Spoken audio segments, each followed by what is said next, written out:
menyajikan.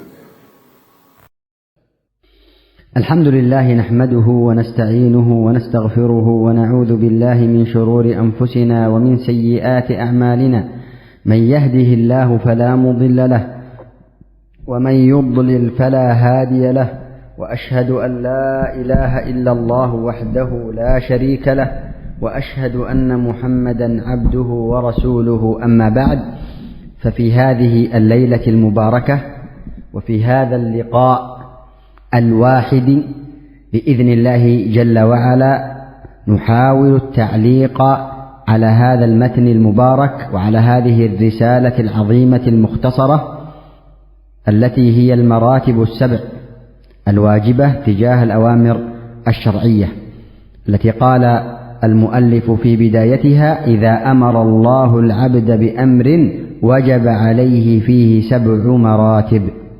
Bismillahirrahmanirrahim.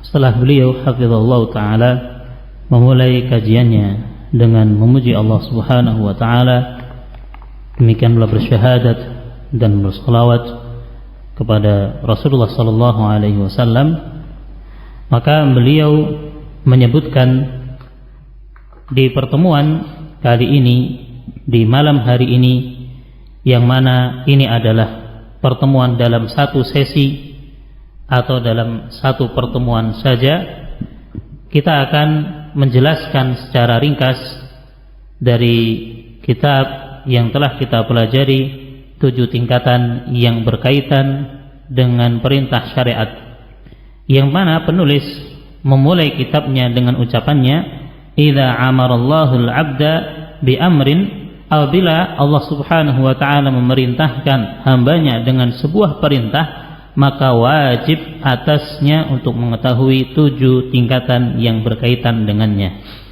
بعد أن شرحنا هذه الرسالة شرحا مفصلا, setelah kita menjelaskan dari risalah ini dengan penjelasan yang lebih terperinci, أحببنا أن يكون هناك تعليق مختصر لطيف على هذه الرسالة. Maka kami menginginkan untuk memberikan penjelasan secara ringkas dari matan ini dengan penjelasan yang ringkas dan padat. فيه إشارة إلى بعض مهمات هذه الرسالة, yang mengisyaratkan kepada beberapa perkara penting yang berkaitan dengan risalah ini.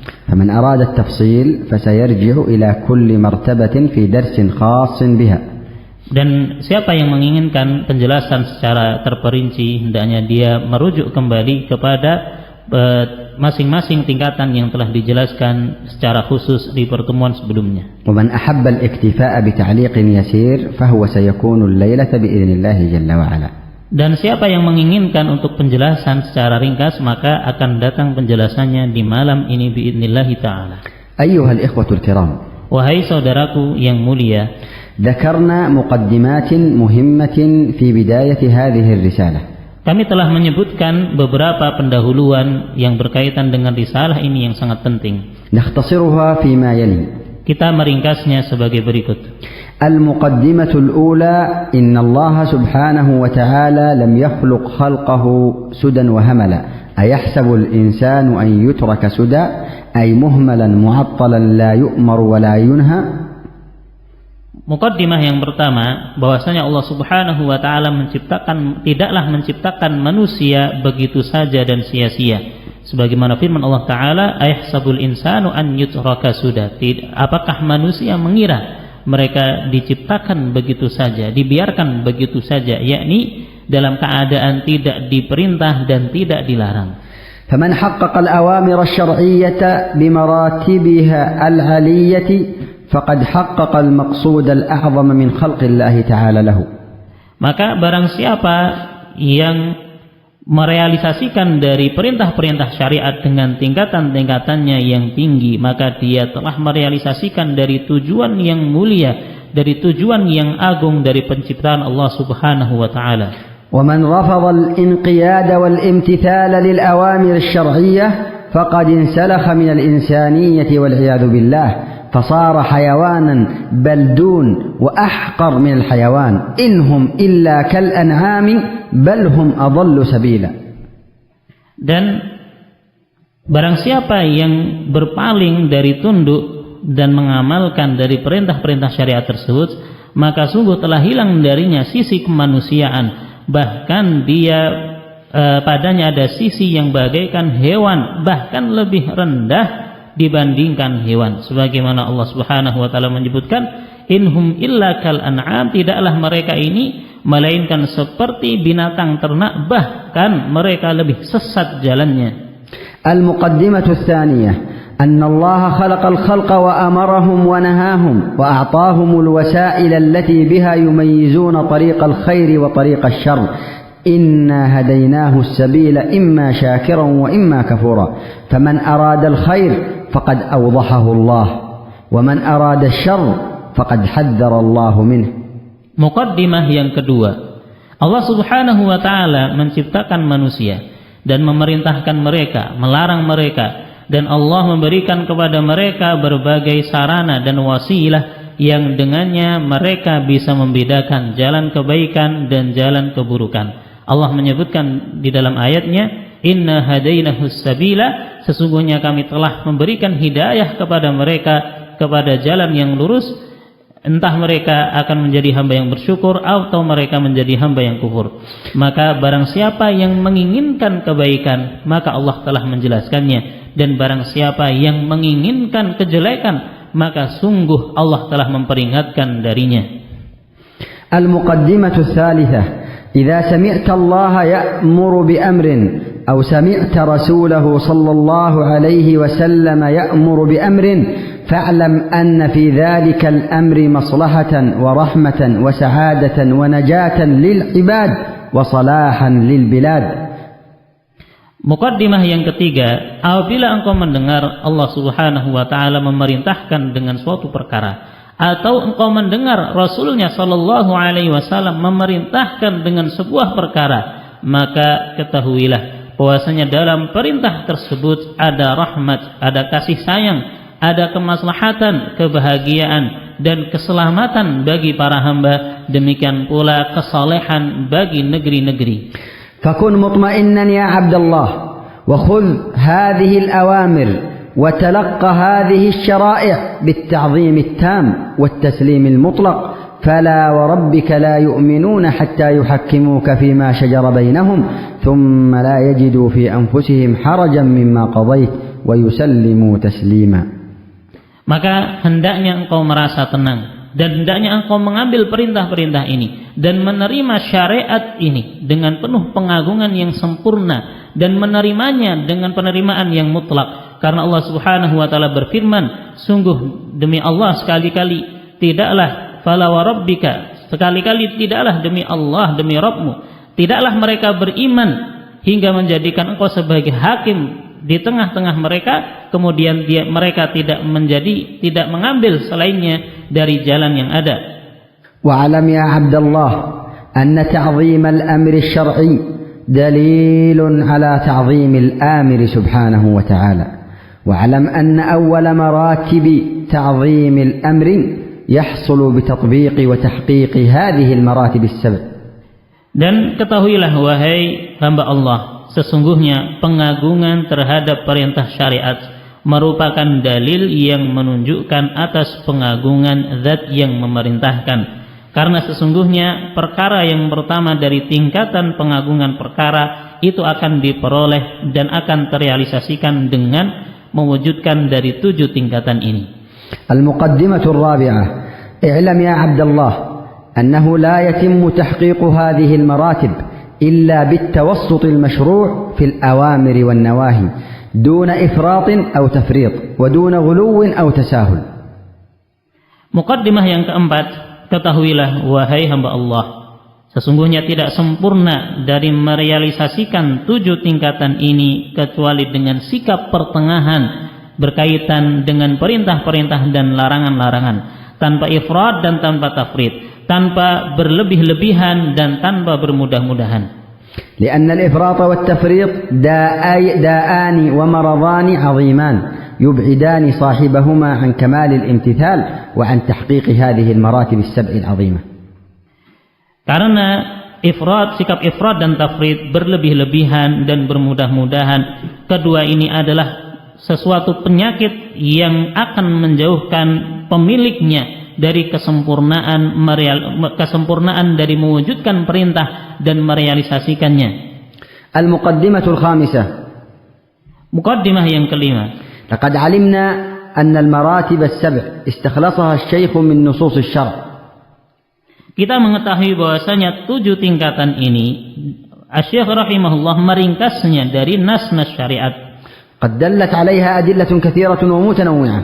Dan telah ditunjukkan oleh dalil-dalil yang banyak dan bermacam-macam. Wa lam yakun istikhlasuhu istikhlasan mujarradan. Dan tidaklah ringkasan beliau itu hanyalah ringkasan yang kosong atau ringkasan semata. Bal kana istikhlasan fihi bal kana ilajan لمواقع الخلل ومواضع الزلل عند كثير من الخلق تجاه هذه الأوامر الشرعية. Bahkan apa yang beliau sebutkan merupakan obat dan solusi dari berbagai peristiwa atau berbagai kekurangan dan ketergelinciran yang ada pada kebanyakan dari manusia berkaitan dengan perintah-perintah syariat ini. Al-muqaddimatu as-sadisah. Muqaddimah yang keenam. Laqad 'alimna anna al-maratib al-wajibata تجاه الأوامر الشرعية تنقسم إلى أقسام. Kita mengetahui bahwasanya tingkatan-tingkatan yang berkaitan dengan perintah-perintah syariat terbagi menjadi beberapa pembagian. ففيها الأمر قبل الأمر. Maka padanya ada perintah sebelum melaksanakan perintah. Kal-ilmi wal mahabbati wal azm. Seperti tingkatan ilmu, kecintaan atau mahabbah dan azm atau tekad. Wa fiha al-amru fil amr kal-ikhlas wal mutaba'ah. Dan padanya ada perintah di dalam perintah seperti ikhlas dan mutaba'ah. Wa fiha al-amru ba'da imtithal al-amr kal-hifadhi alayhi min al-muhbitat wa kath-thabati wal istimrari alayhi. Dan padanya pula ada perintah setelah melaksanakan perintah, seperti menjaga amalan dari hal-hal yang bisa menghapus dan membatalkannya. Demikian pula agar seseorang kokoh dan istimrar tatkala beramal. Wa 'alimna annahu la yasluhu an ya'tiya al-'abdu bi ba'dhi al-maratib wa yatruku ba'daha.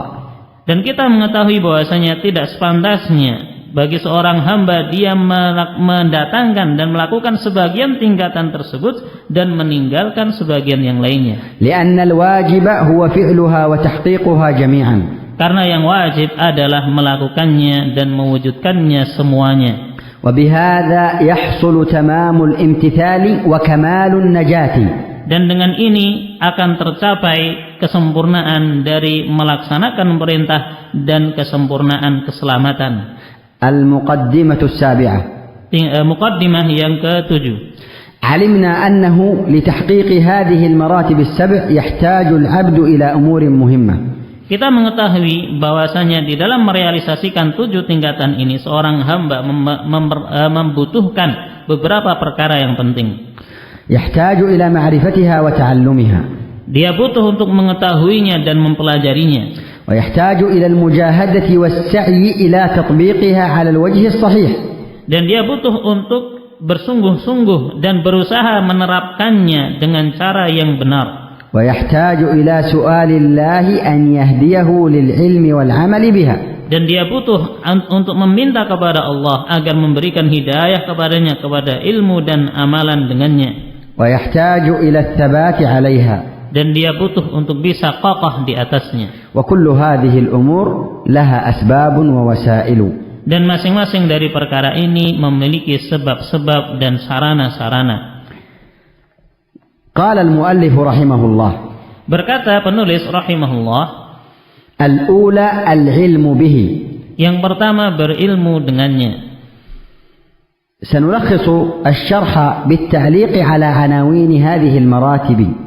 Kita akan meringkas penjelasan dari catatan-catatan yang berkaitan dengan judul dari tingkatan-tingkatan ini. Duna qira'ati kulli martabatin kamilah. Tanpa kita membaca masing-masing dari tingkatan tersebut secara lengkap. اختصارا للوقت untuk meringkas waktu yang ada واكتفاء بالشرح المطول. dan cukup bagi kita dari penjelasan yang panjang. المرتبة الأولى العلم به Tingkatan yang pertama yaitu berilmu dengannya, أي العلم بالأمر الشرعي. yaitu berilmu dengan perintah syariat. وقد ذكرنا ما معنى هذه المرتبة Dan kita telah menyebutkan makna dari martabat ini. وأنه إذا عرف العبد أن الله أمر بأمر من الأوامر Dan bahwasanya apabila seseorang mengetahui bahwasanya Allah Subhanahu wa taala memerintahkan sebuah perintah dari perintah-perintah yang ada, كالتوحيد كالصلاة كالصيام, seperti perkara perintah tauhid, salat dan berpuasa, فإنه يجب عليه أن يعلم المأمور به maka sesungguhnya wajib atasnya untuk mengetahui, ويسأل عنه حتى يعرفه. wajib atasnya untuk mengetahui apa yang diperintahkan dan dia bertanya tentangnya. وهكذا في جانب المنهي. Dan demikian pula berkaitan dengan larangan-larangan. فلا يكفي العبد Maka tidak cukup bagi seorang hamba أن يعلم agar dia mengetahui أن التوحيد مأمور به bahwasanya tauhid itu diperintahkan وأن العبادة مأمور بها dan bahwasanya ibadah itu diperintahkan وأن الإحسان إلى الزوجة ومعاملتها بالمعروف مأمور به dan bahwasanya berbuat baik kepada para istri dan memperbaiki pergaulan dengannya adalah perkara yang diperintahkan. وهو لا يعلم الأحكام التي تجعله يمتثل الأمر امتثالا جيدا. Dalam keadaan dia tidak mengetahui hukum-hukum yang berkaitan dengannya sehingga dia bisa melaksanakan perintah tersebut secara benar. لا يكفي أن يعرف أنه مأمور بتربية أولاده التربية الصحيحة. Tidak cukup bagi seseorang dia mengetahui bahwasanya dia diperintahkan untuk mendidik anaknya dengan pendidikan yang baik. وهو لا يعلم ولا يدرس ولا يفهم كيف يربي أولاده تربية صحيحة. Dalam keadaan dia tidak mengetahui dan dia tidak mempelajari bagaimana cara mendidik anak dengan pendidikan yang benar. وقد ذكرنا لماذا بدأ الشيخ بهذه المرتبة وهي مرتبة العلم. Dan telah kita sebutkan mengapa penulis rahimahullah memulai tingkatan ini dengan tingkatan yang pertama yaitu ilmu. وأنه بدأ بذلك لأسباب منها. Dan bahwasanya beliau memulai dengannya karena beberapa sebab, di antaranya الدليل النقلي الأثري. dalil naqli athari. وهو قوله تعالى فاعلم أنه لا إله إلا الله واستغفر لذنبك. Yaitu firman Allah Ta'ala fa'lam annahu la ilaha illallah, ketahuilah bahwasanya tidak ada ilah yang berhak untuk disembah kecuali Allah dan beristighfarlah untuk dirimu. فقدم العلم قبل القول والعمل. Maka Allah memulai penyebutan ilmu sebelum beramal dan berucap. السبب الثاني Sebab yang kedua, الدليل العقلي النظري. dalil aqli nadhari. وذلك أن كثيرا من المراتب التالية Yang demikian itu karena tingkatan-tingkatan yang akan datang مبنية على العلم. dibangun di atas ilmu. ولا يتصور عقلا أن يعمل الإنسان عملا على الوجه الصحيح دون العلم والمعرفة به.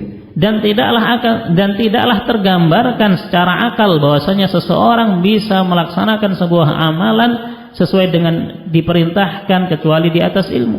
فالواجب على كل مسلم ومسلمة Maka wajib atas setiap muslim dan muslimat أن يتعلم ما يجب عليه. dia mempelajari apa yang wajib atas dirinya. وقد ذكرنا أن العلم طويل وكثير. Dan kita telah menyebutkan bahwasanya pembahasan ilmu itu adalah banyak dan panjang. ولكن المهم الواجب منه قليل جدا. Namun yang penting, perkara yang terpenting dan yang wajib dari ilmu itu jumlahnya sangat sedikit. ومع أنه قليل فهو متفاوت بالنسبة لحاجة كل شخص. Bersamaan dengan sedikitnya itu, maka dia berbeda-beda tingkatannya sesuai dengan kebutuhan masing-masing individu. والذي يهمنا Dan yang menjadi perhatian kita, أن الواجب على كل عبد أن يسعى لتعلم ما يجب عليه. yang wajib atas setiap hamba hendaknya dia berusaha untuk mempelajari apa yang hendak dia amalkan. وأنه لا يجوز لمسلم أن يفعل فعلا أو يدخل في عمل دون السعي في تعلم أحكامه الشرعية. Dan tidak boleh bagi seorang hamba dia melakukan amalan tanpa dibangun di atas ilmu syariat dan tidak mengetahui hukum-hukum yang berkaitan dengannya. فإن كان سالكا طريق العلم Apabila dia telah menempuh jalan ilmu وبقيت عليه مسائل لم يتعلمها dan masih tersisa beberapa permasalahan yang dia belum mempelajarinya ولم يعرف حكمها dan dia tidak mengetahui hukumnya, فإنه يكون معذورا maka dia dalam keadaan ini mendapatkan udzur ما دام سالكا طريق العلم مجتهدا في تعلم دينه selama dia terus menempuh jalan ilmu dan mempelajari agamanya. ولكن الخطر Akan tetapi sesuatu yang berbahaya والإثم dan padanya ada dosa, هو الإعراض عن تعلم ما يجب من العلم yaitu berpaling dari mempelajari apa yang wajib atas dirinya dari ilmu والدخول في بعض الأعمال دون العلم بأحكامها dan memasuki sebagian amalan tanpa berilmu dan mempelajari hukum-hukum yang berkaitan dengannya. الثانية محبته Yang kedua, tingkatan yang kedua yaitu mencintainya. أي المرتبة الثانية محبة ما أنزل الله Yaitu tingkatan yang kedua mencintai apa yang Allah turunkan من الأوامر والنواهي dari perintah dan larangan. وهذه مرتبة مهمة Dan ini adalah tingkatan yang penting. ما فائدتها؟ Apa faedahnya? فوائد كثيرة Faedahnya sangat banyak. منها Di antaranya الأولى yang pertama, أنها تجعل القلب معمورا باليقين والطمأنينة bahwasanya hal ini akan menjadikan hati ini penuh dengan keyakinan dan ketenangan وتجعل العبد محبا للطاعات dan menjadikan seorang hamba mencintai amalan ketaatan يألفها dan yang dia membiasakan dirinya ويحافظ عليها dan dia senantiasa menjaganya ويحزن لتركها ويتألم لفواتها dan dia akan merasa sedih tatkala meninggalkannya dan dia akan merasa sakit tatkala terluputkan darinya. محبة ما أنزل الله Mencintai apa yang Allah turunkan. فائدته الثانية Maka faedah yang kedua, أنها سبب من أسباب سلامة القلوب bahwasanya ini adalah sebab dari sebab-sebab selamatnya hati ودليل على انشراح الصدور dan dalil atas kelapangan dada وبرهان على صحة الإيمان dan bukti atas sehatnya kebenarnya iman dia وتعظيم الملك الديان. dan pengagungan Al-Malik Ad-Dayyan, yaitu pengagungannya kepada Allah. أيها الإخوة Wahai saudara-saudaraku, إن الحب أصل كل عمل حقا كان أو باطلا bahwasanya kecintaan itu adalah asal pondasi dari setiap amalan, baik yang hak ataupun yang batil. ولأجل هذا Oleh karena itu, فأصل الأعمال الدينية حب الله ورسوله pondasi amalan-amalan agama ini adalah kecintaan kepada Allah dan Rasul-Nya وحب دينه وشرعه. dan mencintai agamanya dan syariatnya. فالواجب على العبد Maka yang wajib atas seorang hamba أن يغرس محبة الله وأوامره في قلبه hendaknya dia menanamkan kecintaan kepada Allah dan perintah-perintahnya di dalam hatinya. والواجب على المسلم Dan yang wajib atas seorang muslim أن يحذر من كل إرادة سيئة hendaknya dia berhati-hati dari setiap keinginan buruk تمنع كمال الحب لله ورسوله وأمره ونهيه yang menghalangi dirinya dari mendapatkan kesempurnaan kecintaan kepada Allah, kepada Rasul-Nya, perintah-perintah dan larangannya. وأن يبتعد عن كل رغبة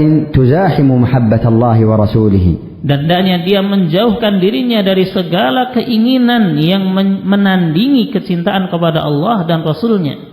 وأن يترك كل محبة تضاد محبة شرعه Dan hendaknya meninggalkan setiap kecintaan yang bertentangan dengan kecintaan terhadap syariatnya. لأن الإرادة والمحبة السيئة في هذا الباب على مرتبتين. Karena keinginan dan kecintaan yang buruk di dalam bab ini ada dua tingkatan. الأولى Yang pertama, المحبة والإرادة السيئة القوية التي تعارض أصل الحب لله أو لرسوله أو لشرعه. kecintaan dan keinginan buruk yang kuat yang menandingi atau bertentangan dengan asal kecintaan kepada Allah dan Rasul-Nya atau syariatnya. فهذه تنقل صاحبها من الإيمان إلى الكفر. Maka ini bisa mengantarkan pemiliknya dari keimanan kepada kekufuran. ذلك بأنهم كرهوا ما أنزل الله فأحبط أعمالهم. Yang demikian itu karena mereka membenci apa yang Allah turunkan sehingga batallah atau terhapuslah amalan-amalan mereka.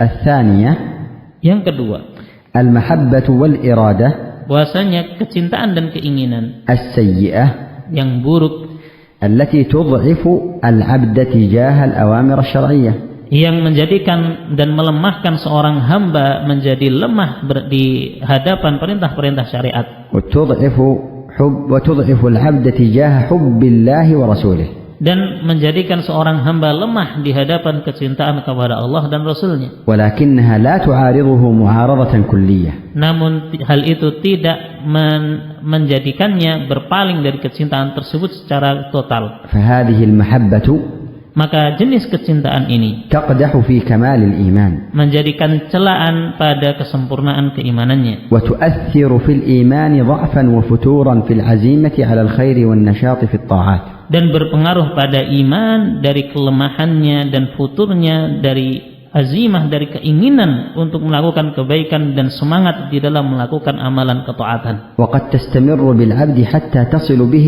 إلى إرادة الشرور والتعلق بالمعاصي والكبائر.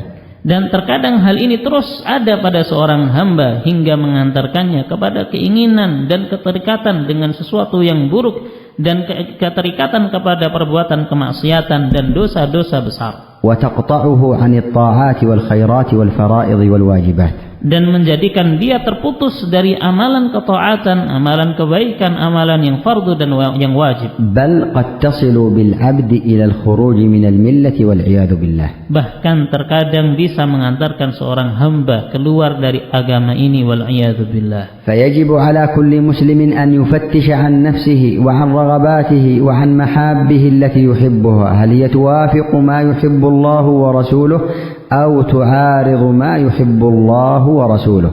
Maka yang wajib atas setiap muslim hendaknya dia mengoreksi dirinya, mengoreksi keinginannya dan apa yang menjadi kecintaannya. Apakah dia mencintainya dengan kecintaan yang sesuai dengan kecintaan kepada Allah dan Rasulnya, atau bahkan bertentangan dengan kecintaan kepada Allah dan Rasulnya. ويجب على العبد أن يكون راضيا بشرع الله بلا حرج يجده في نفسه. Dan wajib atas setiap hamba hendaknya dia ridho dengan syariat Allah tanpa merasa berat yang dia dapati di dalam dirinya. وقد سبقت الآية فلا وربك لا يؤمنون إلى آخره. Dan telah berlalu ayat yang berkaitan dengan hal ini. فالعلامة الحقيقية Maka tanda yang hakiki على تحقيق المرتبة الثانية dari mewujudkan tingkatan yang kedua ini, محبة ما أنزل الله من الأوامر والنواهي, yaitu mencintai apa yang Allah turunkan dari perintah dan larangan, تظهر akan nampak عندما يتعارض ما يحبه العبد مع ما يحبه الله. tatkala bertentangan apa yang menjadi kecintaan seorang hamba dengan kecintaan Allah, فيقدم ما يحبه الله, sehingga kemudian dia mendahulukan apa yang menjadi kecintaan Allah. لأنه لا يظهر صدق الإيمان ولا تحقيق محبة ما أنزل الله إلا عندما تأتي الأوامر والنواهي والأحكام الشرعية على خلافها والعبد ومراده ورغبته. Dikarenakan tidaklah akan tampak kebenaran dan kejujuran iman seseorang, dan tidak akan terrealisasi kecintaan terhadap apa yang Allah turunkan kecuali tatkala datang perintah atau larangan atau hukum-hukum syariat yang menyelisihi hawa nafsu seorang hamba, keinginannya dan apa yang menjadi kecintaannya. ولأن محبة ما أنزل الله لا تكون بالانتقاء والاختيار والتشهي. Dan karena kecintaan terhadap apa yang Allah turunkan ini tidak akan didapatkan dengan memilih-milih dan sesuai dengan apa yang menjadi selera dia. ولهذا أمر الله الذين آمنوا بالدخول في العمل بشرائع الإسلام كلها. Oleh karena itu Allah Subhanahu wa taala memerintahkan kepada orang-orang yang beriman agar masuk ke dalam amalan dengan syariat Islam ini secara menyeluruh. ادخلوا في السلم كافة. Allah berfirman, masuklah kalian ke dalam Islam secara total. أي في جميع شرائع الدين ولا يتركوا منها شيئا. Yaitu pada seluruh syariat agama ini dan tidak meninggalkannya sesedikit pun. فالواجب على كل عبد. Maka wajib atas setiap hamba. والواجب علينا جميعا. Dan wajib atas kita semuanya. أن نحذر حذرا شديدا من أي قول أو فعل أو اعتقاد أو إرادة تقدح في محبة ما أنزل الله. Hendaknya kita berhati-hati dari setiap ucapan, dari setiap perbuatan, dari setiap keyakinan yang menjadikan adanya celaan terhadap kecintaan kepada apa yang Allah turunkan. وعلينا أن ننظر في أنفسنا وأن نفتش عن أحوالنا في محبتنا للأمور التي حولنا من أموال وأهل وأولاد ووظائف وهواتف ومشايخ وما إلى ذلك. Dan hendaknya kita berhati-hati dan kita mengoreksi diri kita dari apa yang menjadi kecintaan kita dari saudara kita, anak-anak kita, guru-guru kita, bahkan HP-HP kita yang berkaitan dengan perintah-perintah Allah Subhanahu wa taala. وقد نبهنا تنبيهات عديدة في الدرس المفصل. Dan kita telah menyebutkan beberapa tanbih dan peringatan secara tersendiri di pelajaran yang telah berlalu. نقتصر على واحد منها. Kita akan meringkas menjadi sebagian darinya. وهو التنبيه الثالث. Yaitu tanbih yang ketiga. أن شدة الغيرة عند النساء. Bahwasanya kuatnya rasa kecemburuan pada wanita. وعدم حبهن لوجود الضرة الأخرى. Dan tidak ada kecintaan dan tatkala dia tidak mencintai adanya madu atau istri yang lainnya. وحرصهن على أن يكون أزواجهن لهن فقط. Dan semangat para wanita bahwasanya agar suami-suami mereka hanya untuk mereka saja. هذا البغض. Maka rasa kebencian ini, إذا كان ليس فيه البغض والكره الاعتقادي. Apabila tidak dibarengi dengan rasa benci dan apabila tidak dibarengi dengan rasa benci yang ada di dalam hatinya. لما شرعه الله وأباحه. Dari apa yang Allah syariatkan dan apa Allah perbolehkan. فليس هذا الشيء من كراهة ما أنزل الله الذي يخرج صاحبه من الملة. Maka perkara ini bukanlah termasuk dari membenci apa yang Allah turunkan. فإذا كانت المرأة راضية بما شرع الله ولا تبغضه ولا تحاربه. Dan apabila seorang wanita dia ridha dengan apa yang Allah syariatkan dan dia tidak membencinya dan memeranginya. ولكنها لا تحب من زوجها أن يعدد عليها. Namun dia tidak ingin, dia tidak suka tatkala suaminya melakukan ta'addud kepadanya. وقد تضيق وتغضب من ذلك. Dan terkadang dia merasa sempit dan marah akan hal ini. فليس في ذلك بأس. Maka dia tidak mengapa tatkala terjatuh dalam perkara ini. ولا يجوز لزوج أن يخوف زوجته. Dan tidak boleh bagi para suami untuk menakut-nakuti istrinya. بأنها تكره ما أنزل الله. Bahwasanya engkau membenci apa yang Allah turunkan. مع أنها راضية بما شرع الله. Padahal istri tersebut dia ridha dengan syariat Allah. مع أن الغالب. Karena bersamaan dengan ghalibnya, seringnya, أن كثيرا من النساء المؤمنات اللاتي عرفن الدين والاستقامة. Para wanita, kebanyakan dari para wanita yang mereka mempelajari dan mengetahui dari syariat dan agama Allah. أنهن لا يكرهن شرع الله. Mereka tidak membenci dari syariat Allah. وإنما يكرهن أمورا أخرى. Namun mereka membenci sesuatu yang lain.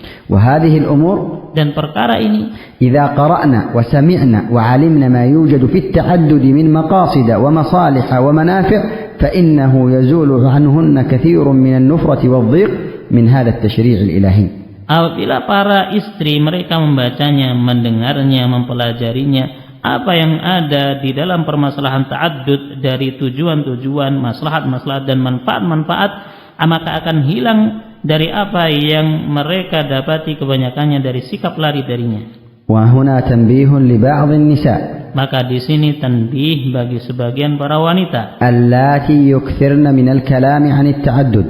yang mereka banyak berbicara dengan ta'addud. فلا ينبغي للمرأة العاقلة الوقيرة الرزينة. Maka tidak sepantasnya bagi seorang wanita yang dia menjaga dirinya dan dia berakal أن تظل تتكلم عن التعدد وتحاربه وتشتهر بذلك في كل مجلس. Dia terus berbicara tentang ta'addud, membencinya, memeranginya, dan sampai-sampai dia dikenal bahwasanya dia seorang yang membenci ta'addud. فإذا ذكر التعدد. Dan apabila disebut istilah ta'addud, إذا بها تهيج. maka dia langsung bergelora. وتتكلم وترفع صوتها. Dia langsung berbicara dan mengangkat suaranya. وتزيد في الكلام وتنقص. Dia menambahkan dan mengurangi dari pembicaraan yang ada. هذا الأمر لا يليق بالمرأة العاقلة. Maka perkara ini tidak pantas bagi seorang wanita yang berakal. وهو دليل على نقص عقلها. Dan ini menunjukkan atas kekurangan akalnya. وعلى ضعف تفكيرها. Dan atas lemahnya pemikirannya. إذا كانت مؤمنة بالله فإنها توكل أمرها إلى الله. Apabila dia beriman kepada Allah, maka dia menyerahkan perkaranya kepada Allah. تكل أمرها إلى الله. dia menyerahkan perkaranya kepada Allah, وتقوم بما يجب عليها دينا ومعاملة لزوجها. dan dia melakukan apa yang menjadi kewajiban atas dirinya baik di dalam agama ini berkaitan dengan suaminya. أما كثرة الكلام في المجالس Adapun banyak berbicara dalam majelis-majelis, حتى صار بعض النساء مشهورات بمحاربة التعدد ليلا ونهارا. hingga dikenal sebagian wanita mereka orang-orang yang menentang syariat ta'addud ini siang dan malam, ففيه ضعف عقل maka padanya ada lemah akal, ويخشى أن يكون في ذلك سبب لمحادتها لشرع ربها وعقوبة الله لها. dan dikhawatirkan hal tersebut akan mengantarkan dirinya kepada menentang syariat Allah dan akan datangnya hukuman dari Allah kepada dirinya. قال المؤلف رحمه الله الثالثة العزم على الفعل. Berkata muallif rahimahullah, yang ketiga bertekad untuk melakukan amalan. عرفنا ما معنى العزم Kita telah mengetahui apa makna azm, وأنه الإرادة الجازمة والإرادة المؤكدة bahwasanya azm adalah keinginan yang pasti dan keinginan yang kuat, بأن يعقد العبد النية عقدا جازما على امتثال الأمر وفعله وإنجازه. yaitu seorang hamba dia benar-benar bertekad kuat untuk melakukan perintah dan melaksanakannya. لماذا هذه المرتبة مرتبة العزم مهمة؟ Kenapa tingkatan ini, tingkatan azam adalah perkara yang penting? لأن المحبة المجردة الخالية عن المراتب الأخرى التي منها العزم بمفردها لا توجد عملا في الواقع. Dikarenakan kecintaan semata yang kosong dari tingkatan-tingkatan yang lainnya, yang mana diantaranya adalah azam, maka itu tidak akan mewujudkan amalan pada kenyataannya. ولهذا كثير من الناس نوى وأحب كثيرا من الأعمال. Oleh karena itu banyak dari manusia mereka berniat dan mencintai amalan, ورغب في إنجازها dan mereka memiliki keinginan untuk mewujudkannya. ولكنه لم يفعل شيئا. Namun dia tidak melakukan apapun. السبب Apa sebabnya? عدم العزم Tidak ada azam أو ضعف العزم. atau lemahnya azam. فهذه هي مشكلتنا، Maka inilah permasalahan kita, تسويفات وأماني. yaitu sikap nanti-nanti dan angan-angan. يقول ابن القيم رحمه الله Berkata Ibnu Qayyim rahimahullah, الدين مداره على أصلين العزم والثبات. agama ini sumbernya dalam dua perkara, yaitu berazam dan kokoh as-sabat. وذكر الدعاء النبوي Kemudian beliau menyebutkan doa Nabi, اللهم إني أسألك الثبات في الأمر والعزيمة على الرشد. Ya Allah, aku meminta kepadamu kekokohan di dalam perintah dan azimah di atas bimbingan. فهاتان الكلمتان جماع الفلاح. Maka dua kata ini adalah hal yang mengumpulkan keselamatan. وما أتي العبد إلا من تضييعهما أو تضييع أحدهما. Dan tidaklah seorang hamba diberikan kecuali dia menelantarkan salah satu dari keduanya atau bahkan menelantarkan keduanya. من رزقه الله عزما قويا وإرادة جازمة. Maka barang siapa yang Allah berikan rezeki kepadanya berupa ketekad yang kuat dan keinginan yang kuat, فإنه يوفق للفعل غالبا. maka dia akan mendapatkan taufik untuk mengamalkannya, dan ini kebanyakannya. وقد لا يتيسر له العمل بسبب العجز. Dan terkadang tidak dimudahkan untuk melakukan amalan karena sebab ajiz atau lemah. فيكتب الله له الأجر والثواب. Maka Allah menulis untuknya pahala dan ganjaran. فمن عزم على قيام الليل Maka barang siapa yang bertekad untuk melakukan qiyamul lail ولم يشعر إلا مع أذان الفجر كتب الله له ما نوى. dan dia tidak merasa melainkan telah datang azan, maka Allah akan menulis untuknya apa yang dia niatkan. وهكذا في سائر الأعمال التي وجد فيها العزم وبذل الأسباب. Dan demikian pula pada amalan-amalan yang lainnya yang padanya ada tekad dan dia telah melakukan berbagai sebab. الرابعة العمل. الخامسة كونه يقع على المشروع خالصا صوابا. Yang keempat beramal, dan yang kelima dia melakukannya sesuai dengan apa yang disyariatkan, yaitu secara ikhlas dan benar. هاتان المرتبتان مرتبطتان ببعض. Kedua tingkatan ini saling berkaitan satu dengan yang lain. قد ذكرنا فيهما مسائل عديدة. Kita telah menyebutkan dalam permasalahan ini beberapa permasalahan. من ذلك Di antaranya, المسألة الأولى permasalahan yang pertama, أن العبد الموفق هو الذي إذا علم الواجبات واظب عليها واجتهد في الإتيان بها على الوجه الكامل.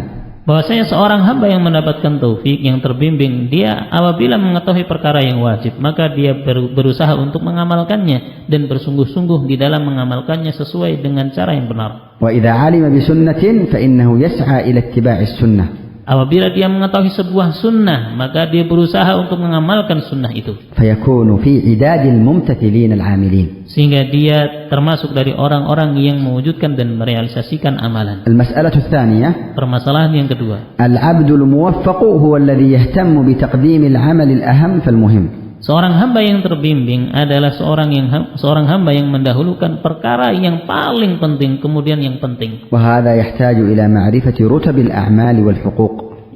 Dan yang ini membutuhkan pengetahuan tentang tingkatan-tingkatan ibadah, amalan dan hak-hak. Al-mas'alatu ats-tsalitsah, permasalahan yang ketiga. Anna al-'abd al-muwaffaq huwa alladhi yasluku at-tawassut wal i'tidal fi al-'amal wat ta'abbud wa tatbiq al-awamir duna ifrat wa la tafrit. Bahwasanya hamba yang terbimbing dialah yang menempuh jalan pertengahan di dalam beramal dan beribadah dan merealisasikan perintah tanpa melakukan ifrat dan tidak pula tafrid. Al-mas'alatu ar-rabi'ah, permasalahan yang keempat. Al-'amalu la yakunu sahihan maqbulan illa idza wujidat fihi syurutu qabulil 'amali wa hiya al-ikhlas wal mutaba'ah. Bahwasanya amalan tidaklah menjadi benar dan diterima melainkan terkumpul padanya atau didapati padanya syarat diterimanya amal, yaitu ikhlas dan mutaba'ah. Faqad 'alimna annahu laysa al-muhim wal maqsud an na'mala wa an na'tiya bil 'ibadati faqat. Dan kita telah mengetahui bahwasanya yang terpenting dan yang menjadi tujuan itu seorang beramal, namun yang menjadi dan mendatangkan ibadah saja. Wa anna al-muhimma wal maqsuda an na'mala al-'amal alladhi yakunu maqbulan.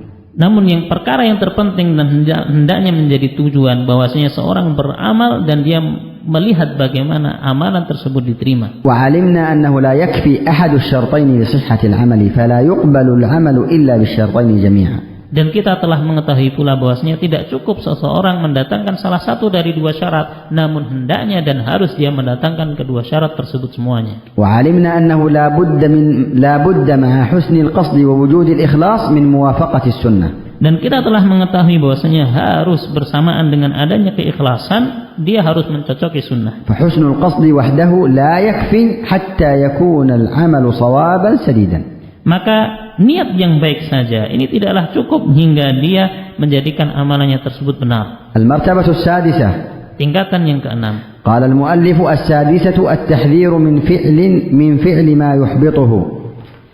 Muallif menyebutkan yang keenam yaitu berhati-hati dari perkara yang bisa menghapuskan amalan. Khulasatu hadhihi al-martabah, ringkasan dari tingkatan ini, annahu la yakfi al-'abd an ya'mala 'amalan khalisan shawaban muwafiqan lis-sunnah.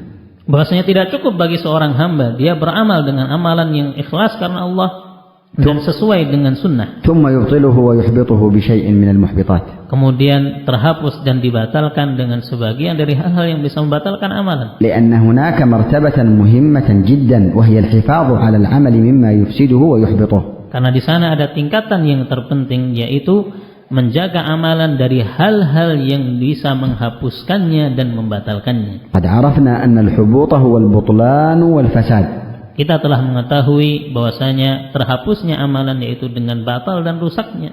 Wa anna hubut al-a'mal as-salihah huwa butlanuha wa dhaya'u thawabiha wa ma yataraqqabuhu wa yantadhiruhu al-'amilu min al-jazaa'i 'alayha wal fawzi biha. Dan kita telah mengetahui terhapusnya amalan saleh itu yaitu dengan batalnya dan dengan terlewatkannya dari pahala dan apa yang akan dihadapi oleh orang yang beramal dari balasan darinya.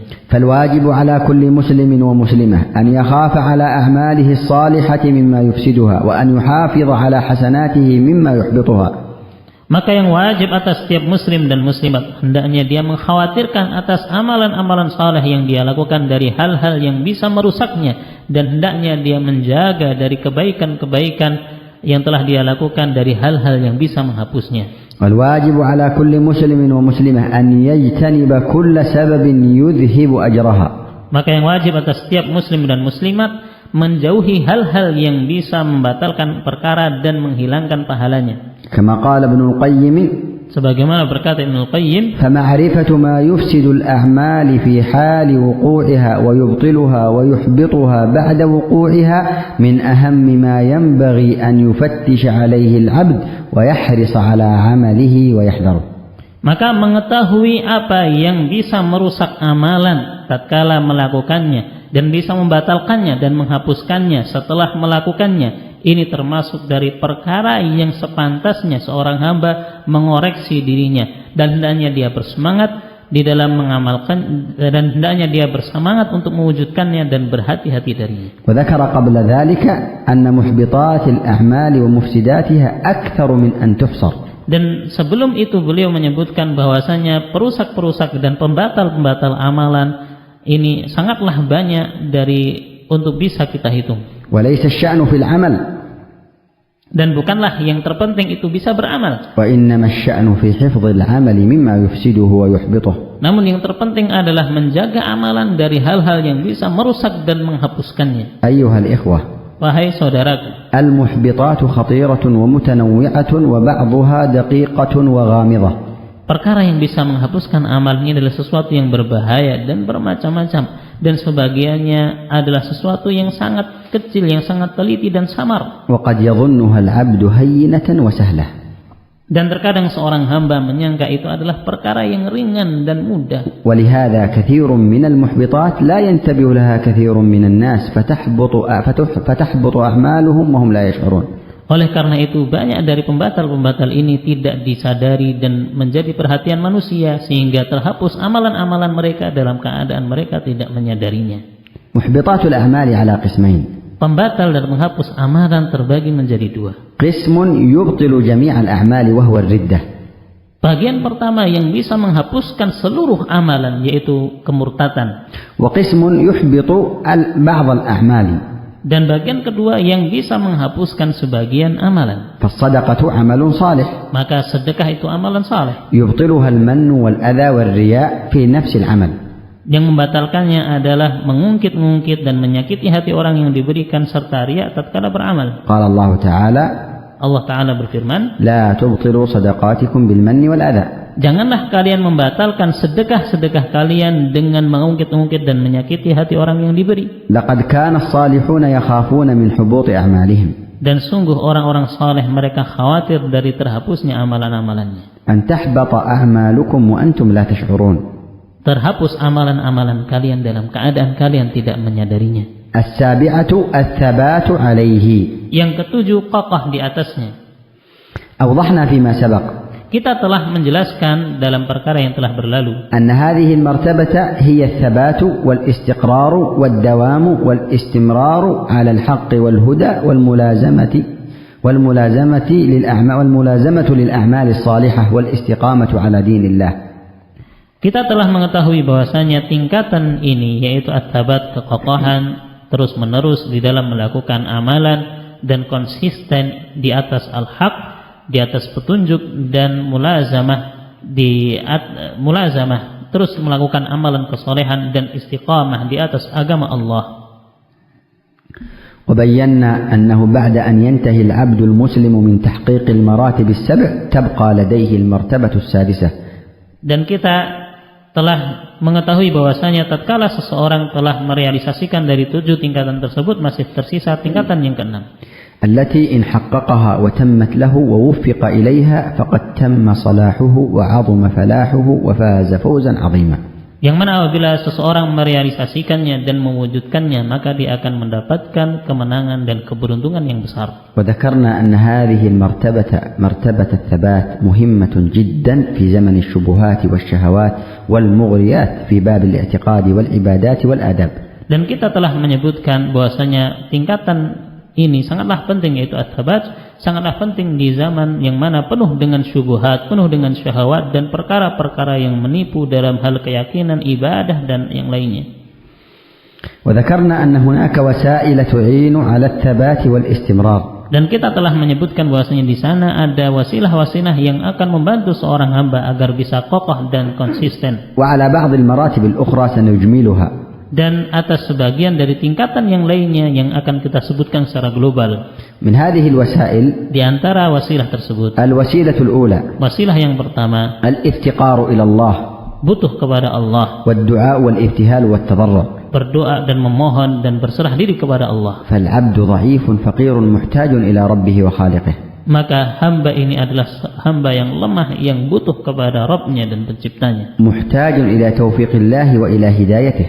Butuh kepada bimbingan dan hidayah dari Allah. إلى هذه المراتب السبع وغيرها. Dari tingkatan atau 7 tingkatan ini dan yang selainnya. وإلى الثبات على وجه الخصوص. Dan untuk agar bisa kokoh secara khusus. يا مقلب القلوب ثبت قلبي على دينك. Wahai Zat yang membolak-balikkan hati, kokohkanlah hati kami di atas agamamu. الوسيلة الثانية Wasilah yang kedua مما تعين على الثبات yang bisa membantu seseorang agar tabat, الاستجابة للمواعظ وقبول النصح وعدم الإعراض عن الخير. memenuhi dan menjawab dari nasihat-nasihat dan petuah-petuah dan bimbingan dan tidak berpaling dari kebaikan. فإن ذلك من أعظم أسباب الثبات. Karena ini termasuk dari hal terbesar dari sebab seorang mendapatkan kekokohan. قال الله تعالى Allah Ta'ala berfirman, ولو أنهم فعلوا ما يوعظون به لكان خيرا لهم وأشد تثبيتا. andaikan mereka mau melakukan apa yang menjadi nasihat atas mereka, maka sungguh itu sangat baik untuk mereka dan akan lebih mengokohkan mereka. ومن الوسائل Dan termasuk dari wasilah yang ada, الوسيلة الثالثة yaitu wasilah yang ketiga, الحرص على المداومة والاستمرار على الأعمال الصالحة. bersemangat untuk terus dan konsisten di atas amalan saleh. ما الذي يساعدنا على المداومة؟ Apa yang bisa membantu kita agar kita bisa konsisten? الاستعانة بالله Meminta pertolongan kepada Allah والتوسط والتسديد والمقاربة. dan bersikap pertengahan tatkala melakukan amalan. سددوا وقاربوا. Hendaknya kalian bersikap pertengahan tatkala beramal. ومعناه Dan maknanya أن يتوسط yaitu seorang bersikap pertengahan. فلا يقصر فيما أمر به Dia tidak mengurangi apa yang diperintahkan ولا يتحمل منها ما لا يطيقه. dan dia tidak melakukan apa yang di luar batas kemampuannya. الوسيلة الرابعة Wasilah yang keempat, مجالسة أهل الخير والصلاح. duduk bersama ahli khair dan salah, مما يعين على تحقيق هذه المراتب yang bisa membantu seseorang untuk mewujudkan tingkatan ini. مجالسة أهل الخير والصلاح الذين يعينونك على الخير والطاعة والعلم. Yaitu duduk bersama dengan ahli khair dan salah yang bisa membantumu untuk melakukan amalan kebaikan dan ketaatan. ويجعلونك تحبه وترغب فيه. Dan menjadikan dirimu mencintainya dan menginginkannya. الوسيلة الخامسة Wasilah yang kelima, قطع جميع الوسائل التي تبعدك عن طاعة الله وتحببك إلى معصية الله وتضيع عليك الأعمار والأوقات.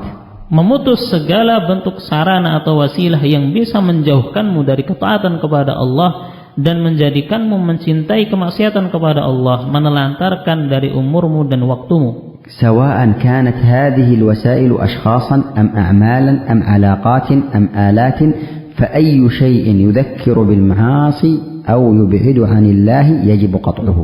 Sama saja apakah sarana tersebut atau wasilah tersebut berupa individu-individu atau pekerjaan atau hubungan atau alat-alat media, maka segala sesuatu yang mengingatkanmu kepada kemaksiatan dan menjauhkanmu dari ibadah kepada Allah, maka putus sah itu.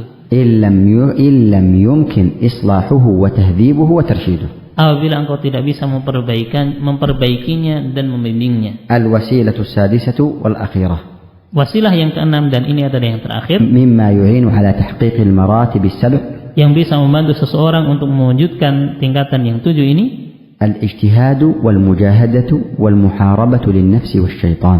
bersungguh-sungguh dan berjuang untuk memerangi hawa nafsu dan syaitan, والسعي الشديد في فعل الخير. dan berusaha keras di dalam melakukan amalan kebaikan, والمواظبة عليه. dan senantiasa menjaganya, وعدم الاستسلام لأي داع يدعو إلى الشر. dan tidak menyerah kepada setiap hal-hal yang mengajak kepada keburukan. أسأل الله بمنه وكرمه Maka kita meminta Allah dengan karunia dan kemuliaannya أن يجعلنا ممن حقق هذه المراتب السبع تحقيقا كاملا. agar Allah menjadikan kita termasuk orang-orang yang merealisasikan 7 tingkatan ini dengan sebenar-benarnya. وأن يجعلنا ممن أحب أوامره وشرعه. Dan semoga Allah menjadikan kita termasuk orang-orang yang mencintai syariat dan perintahnya. ويجعلنا ممن تعلم دينه وتفقه فيه. Dan menjadikan kita termasuk orang-orang yang mempelajari agamanya dan memahaminya. ونسأل الله أن يرزقنا عزما صادقا. Kita meminta kepada Allah akan memberikan rizki kepada kita tekad yang jujur وثباتا على الأمر. dan kokoh di atas perintah وعزيمة على الرشد. dan azimah, tekad di atas bimbingan, وأن يوفقنا للعمل الصالح المقبول, dan memberikan taufik kepada kita kepada amalan saleh yang diterima, وأن يحفظ أعمالنا مما يحبطها, dan menjaga amalan kita dari hal-hal yang bisa menghapusnya, وأن يجعلنا مداومين على الخيرات مستمرين في الطاعات, dan menjadikan kita termasuk orang-orang yang senantiasa melakukan amalan kebaikan dan ketaatan, وأن يغفر لنا السيئات والمعاصي والزلات, dan mengampuni kita dari dosa-dosa, kemaksiatan dan ketergelinciran kita. والحمد لله رب العالمين. Walhamdulillahirabbil alamin. ونعتذر لآبائنا وإخواننا إن كنا قد تأخرنا عليهم قليلا. Dan kita meminta uzur kepada para bapak-bapak dan ikhwah apabila kita agak terlambat. الحمد لله. سبحانك اللهم وبحمدك لا إله إلا أنت نستغفرك ونتوب إليك. Walhamdulillahirabbil alamin.